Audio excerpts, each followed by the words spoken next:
There's a key principle, by the way, that I also want to bring out here. The Sadducees, I'm changing subjects now, we're going to talk about the New Testament for a minute. The Sadducees did not believe in the physical resurrection from the dead, as did the Pharisees.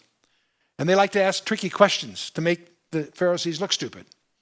And one day the Sadducees tried one of these questions on Jesus. Said, a woman was married successively to 7 brothers. In the resurrection, whose wife will she be? That's all in Matthew 22, right? And Jesus answered that the Sadducees did not understand God's power, and they did not understand the nature of the resurrection. And then to prove the resurrection, Jesus quoted Exodus 3, verse 6, where God says, I am the God of Abraham, the God of Isaac, and the God of Jacob.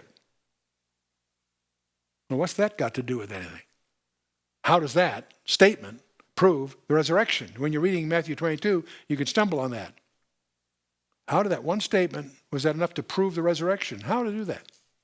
The phrase, I am the God of Abraham, Isaac, and Jacob, was the Old Testament formula for the Abrahamic covenant. In that covenant, God made specific promises to Abraham, Isaac, and Jacob. And they all died without fulfillment of the promises God gave each of them. What does that prove? They're going to have to be resurrected because God keeps his promises. It's interesting to discover how God's commitment to his promises undergird, that foundation permeates the entire Bible. The God of Islam, who they call Allah, delights in that he can do anything. He's capricious. He doesn't delight in making and keeping promises. They're opposites.